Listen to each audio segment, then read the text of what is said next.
Pernahkah Anda merasa lelah dengan hiruk-pikuk dunia modern?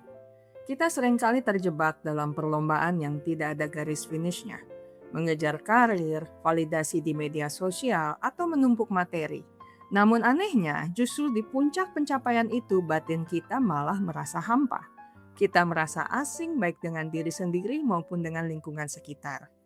Di tengah kegelisahan global ini, masyarakat Jawa sebenarnya sudah lama mewariskan sebuah GPS spiritual yang sangat mendalam, Memayu Hayuning Bawana.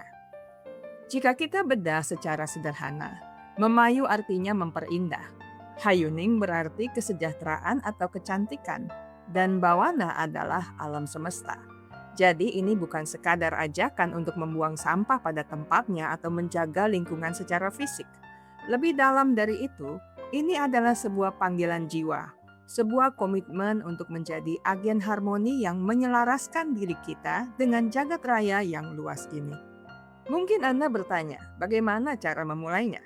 Filosofi ini tidak meminta kita langsung menyelamatkan dunia. Ada 3 pilar yang saling mengunci. Memayu hayuning pribadi, memperindah diri sendiri, memayu hayuning keluarga, memperindah keluarga, dan memayu hayuning sesama, memperindah hubungan dengan sesama manusia. Artinya, kesejahteraan dunia ini dimulai dari titik nol, yaitu kesehatan mental dan kedamaian di dalam diri Anda sendiri. Kita tidak mungkin bisa menebarkan kedamaian jika di dalam hati kita masih berkecamuk perang atau konflik batin yang belum selesai. Itulah mengapa perbaikan diri, baik secara emosional maupun spiritual, adalah langkah pertama. Saat diri kita stabil, energi positif itu akan mengalir alami ke keluarga, lalu ke masyarakat, hingga akhirnya menjaga kelestarian alam. Ini adalah sebuah ekosistem kebaikan yang organik. Menariknya, konsep kuno ini sangat sejalan dengan psikologi barat. Apakah Anda pernah mendengar tentang self-transcendence? Tokoh psikologi seperti Viktor Frankl dan Abraham Maslow percaya bahwa kebahagiaan sejati bukanlah tujuan utama, melainkan efek samping saat kita mengabdikan diri pada sesuatu yang lebih besar dari diri kita sendiri.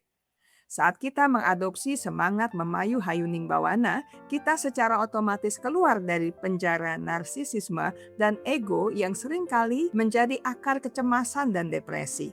Dalam psikologi ada istilah helper's high, perasaan bahagia yang muncul saat kita berkontribusi bagi orang lain. Ternyata saat kita memperindah dunia, sistem imun psikologis kita justru semakin kuat.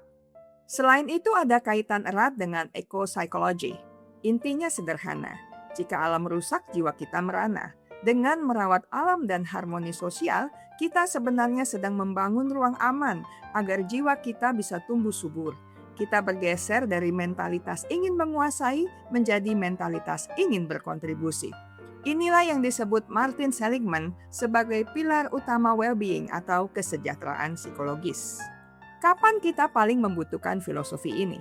Justru saat ini, di mana konflik dan krisis moral terasa begitu nyata.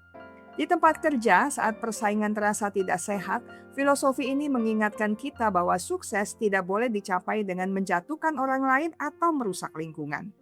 Di media sosial, daripada sibuk memamerkan diri yang sering memicu rasa rendah diri pada orang lain, mari kita gunakan jempol kita untuk memperindah ruang digital dengan konten yang menyejukkan.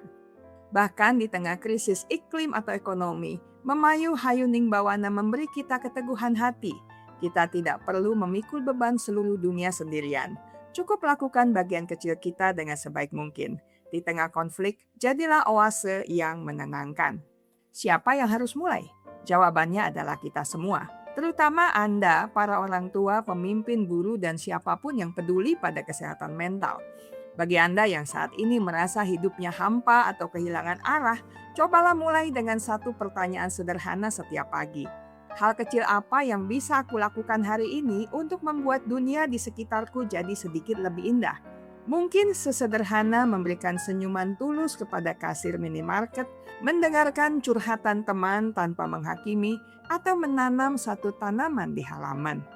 Pada akhirnya, Memayu Hayuning Bawana bukanlah beban moral yang berat. Ini adalah gaya hidup yang membebaskan. Kita belajar untuk tidak lagi terobsesi pada hasil akhir, tapi lebih menikmati proses menebar benih kebaikan. Secara psikologis, ini akan membentuk daya lenting yang luar biasa. Kita tidak mudah tumbang saat gagal karena orientasi hidup kita bukan lagi tentang kemenangan ego, melainkan tentang menjaga harmoni. Kita tidak mudah tumbang saat gagal karena orientasi hidup kita bukan lagi tentang kemenangan ego, melainkan tentang menjaga harmoni. Ingatlah, keindahan dunia yang kita jaga pada akhirnya akan berbalik menjaga keindahan jiwa kita sendiri.